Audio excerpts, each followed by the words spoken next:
લોખંડથી પ્રકાશે, પથ્થરની અંદર અગ્નિ સબર બરાબર છે,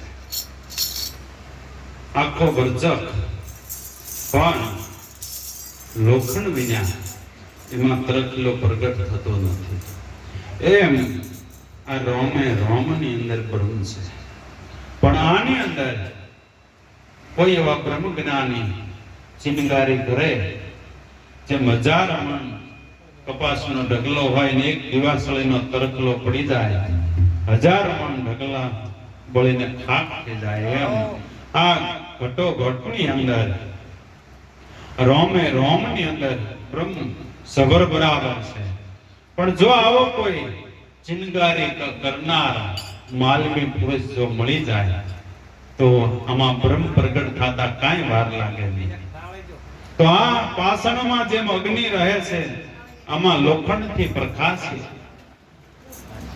તો સેવક બની અને સેવા કરજે. જે મહાપુરુષોએ સત્સંગ, સેવા અને સમરણ, કારણ કે સત્સંગથી આપણા જીવનનું પરિવર્તન થાય છે. સંત સમાગમ હોય વાલીડા તો વાદ વિવાદ મટી જાય. તો સત્સંગ, સેવા, કારણ કે સેવાથી મહાપુરુષોએ શરીર ઘસી નાખ્યા. ખૂબ સંતોની સેવા કરી, ખૂબ સંતોની સેવા કરી, આ શરીર ઘસી નાખ્યા. સત્સંગ, સેવા અને સમરણ સતત સદગુરુ ભગવાન યાદી. એક પલવાર સદગુરુ ભગવાન ની યાદી ભૂલાય નહીં તો કાયમના માટે આપણા પાસે જ સદગુરુ ભગવાન છે, ક્યારેય આગળ જતો નથી. તો સેવા, સત્સંગ અને સમરણ જો આટલું કરે તો એમાં જ્ઞાન ધ્યાન ને આધીનતા આવે છે. જ્ઞાન ધ્યાન ને આધીનતા આવે તો એમાં શીલ, સંતોષ ને પ્રેમ પ્રગટ થાય છે. અને શીલ, સંતોષ ને પ્રેમ પ્રગટ થાય તો દિયા, નીતિ, શાંતિ એમાં આવે છે. તો એમાં શાંતિનો સૂરજ ઉગે છે. અને ભાદરો શાંતિનો સૂરજ ઉગતો નથી. જેને જેને શાંતિ થઈ છે તો એ કેવી રીતે થઈ? તો આવા જેનામાં લક્ષણો છે એને શાંતિ થઈ છે. પણ ભીતરમાંથી જો બધી બાજુ બળતરાદ રહેતી હોય તો ઉપર ચલી આપણે કેમ છે, અરે બહુ આનંદ માલપાથી તો વરાળો નીકળતી, તો એનો કોઈ અર્થ છે નહીં. તો આ પાષાણમાં જે અગ્નિ રહે છે, લોખંડથી પ્રકાશે. આ સેવક બનીને સેવા કરજે. જેને સેવક બનીને સેવા કરીને એ લાભ કાઢી ગયા છે. તો આ જો મેરામને જો મળવું હોય, આ માલવી પુરુષનો જો મેળાપ કરવો હોય તો તું ગુરુના ગુણ લાગાજે. અને જો તુલસી કબીરે સંત કહાવે, રામ કૃષ્ણ નીકળે ગુરુ ભાવે, સર્વે મૂકી ગુરુ ચરણોમાં જાવે, એ ગુરુ વિના તને કોણ છોડાવે? સદગુરુ વિના કોણ છોડાવે? કારણ કે આપણી ઘણી ખેલ આપણે સંતો કહે છે શું ને આપણે કરવી છે શું. રામના ગુરુ જુઓ વશિષ્ઠ મહારાજ, કૃષ્ણના ગુરુ જુઓ દુર્વાસા, રામદેવ પીરના ગુરુ જુઓ બાવા બાળીના. આવડા કોઈ દી દાણા જોતા ધૂણ્યા આવું ક્યારે સાંભળ્યું? આવું શાસ્ત્રોમાં છે આપણે ક્યારે? આવું શાસ્ત્રોમાં નથી. અને જે આપણને પકડી ગયું ને એ આપણે જીહલાના માર્ગે ચડી ગયા છે. એ ભાવ આ જીહલાના માર્ગે હાલવાનો આ માર્ગ નથી. જો ભવ પાર ઉતરી જવું હોય તો આ માર્ગ આપણે છોડી દેવો. અને એ છોડવા માટે કબીરે કીધું એ માર્ગ મારે નથી જોવા, એ માર્ગ જોઈને મારા મનખા જલમ નથી થવા. એક ભૂવા અડાલના કુવા હાચી માતાની ખોજ નો કરી પછી ધૂણીને મોવા. કબીર કે એ માર્ગ મારે નથી જોવા.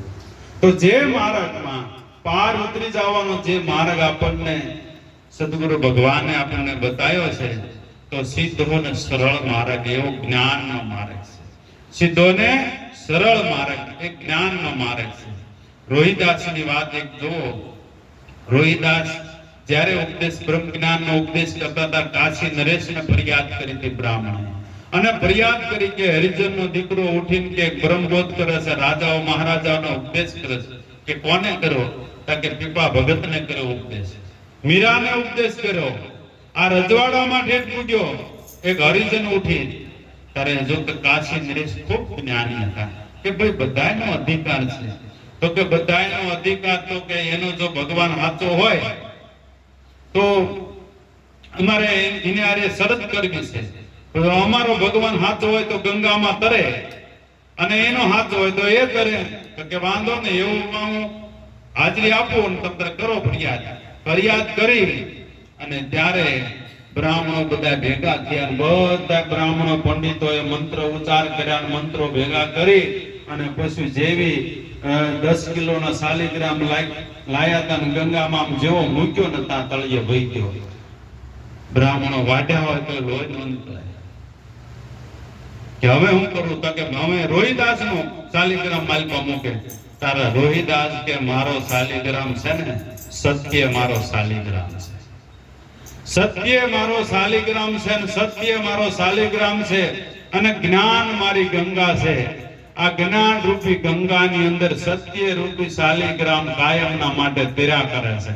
મારે આ ગંગા હારે કઈ લેવા દેવા નથી. મારી સત્સંગ રૂપી જે જ્ઞાન રૂપી જે ગંગા છે અને મારો સત્ય રૂપી શાલિગ્રામ છે. અને ત્યારે મીરાએ કીધું મારા મનના માનેલા શાલી રે ગ્રામ મીરાબાઈ પાછા ઘેર આવો.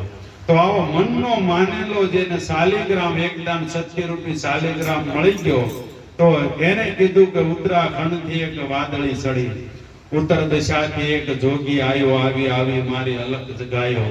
બેન અમારે મોલે એક રમતો જોગી આવ્યો. આ કોક આપણને સમજાવવા વાળો પડે. કેટલી ગયેલામાં પ્રશ્ન થાય.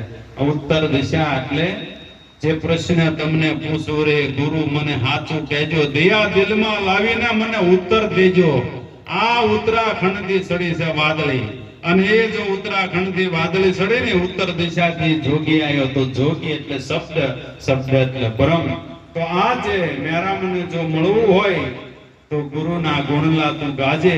મામદ કહે મમત્વ મૂકી દે તો મનથી સાચું જણાશે. જો મમત્વ મૂકી દીધું તો મનથી જરૂર સાચું જણાઈ જાય એવું છે. જેને જેને સાચું જણાઈ ગયું ને એ સત્ય નામની અંદર સ્થિર થઈ ગયા પછી ક્યાંય આગા પાછા થતા નથી. જો આ ચોકવશમાં થાંભલો છે ને જો થોડો કઈ આમ ધ્રુવ્યા વગરનો હશે તો જે આવશે ને હલાવશે, જે આવશે એ હલાવશે. પણ જો આમ ધ્રુવેલો થાંભલો હશે ને તો કોઈથી આ જગતની અંદર હલતો નથી. કેમ કે મારા સદગુરુએ જડી છે આરંપાર. કોઈથી ઉખડે ની ભલે લાખો મતે લુવાર. બે બાજુથી હથોડાથી જેને જડી દીધી પછી નટબોલ હોય તો ઉઘડે ને, પણ આ ઉઘડવા પણ જ નહીં. તો જેને જેને આવી સત્ય ઉપર જેને સમજણ આવી જાય અને સત્ય ઉપર જેને પતિત બંધાઈ ગઈ અને સત્ય સાથે આ મન આપણું બંધાઈ ગયું એકદમ અને જો મન એમાં નિયાળું થઈ ગયું અને નુરીજન બની ગયું અને જે મન આત્મા સ્વરૂપમાં લઈ પામી ગયું તો મન તો અળગું તે સિદ્ધને અથડાય બીજો નથી બોલતો. મન તો દરિયાની લહેર સમાન છો, લહેરી સમતામાં સમુદ્ર દેખાય બીજો નથી બોલતો. તો જે આ ઘટો ઘટની અંદર બાપ પરિબ્રહ્મ પરમાત્મા છે અને જો આ સમજણ જેથી આપણને આવી જાય તો તમારો ધર્મ અને મારો ધર્મ કોઈ જુદો નથી. તમારા ગુરુ મારા ગુરુ ક્યારેય જુદા હોય નહીં. પણ જો આ સમજણમાં વાત આવી જાય તો, નહીતર તો હજુ કેટલી પ્રકારના રગડા ઝગડા રેગા. મારો સેવક છે ના મારો શિષ્ય છે અને આ મારા ગુરુ છે, આ ઓલાના ગુરુ ના ઓલા ધર્મ માને ઓલા ધર્મ માને. પણ રામદેવ પીરે સોકવડ કરી દીધી. ભાઈ પૂછો પૂરા પંડિતોને, પૂછો સાધુ સન્યાસીને મારા નિજના ગુરુ કોણ છે.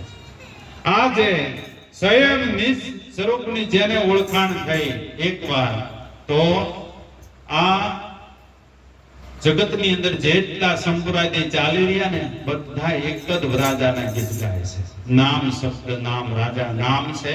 એક હિમાલયનો પર્વત છે અને એમાંથી આ નંદી રૂપી જેમ શાખાઓ હિમાલયના પર્વતમાંથી નીકળે એવી રીતે આ નામમાંથી જે સંપ્રદાય રૂપી જે શાખાઓ નીકળે છે. પણ મુખ્ય તો એક હિમાલયનો પર્વત નામ છે અને એને આપણે દેવાજ પંડિતે નરવરગઢ કીધો. અને જે નરોવરગઢમાં જે પહોંચી ગયા એ તો લાભ ખટી ગયા છે બાપ. આટલું બોલીને વાણી વિરામ આપું. આજ તો ઘણા બધા મહાપુરુષો છે અને આવો જે કઈ આજનો સત્સંગ ભજન થાય એ અમારે રાજુબેન આ નિર્વાણ પદને પામ્યા એ નિર્વાણ પાછળ આજ આપણે પુષ્પાંજલિ નિમિત્તે આપણે એમની પાછળ અર્પણ કરશું. બોલો સદગુરુ મહારાજની જય. તુલસી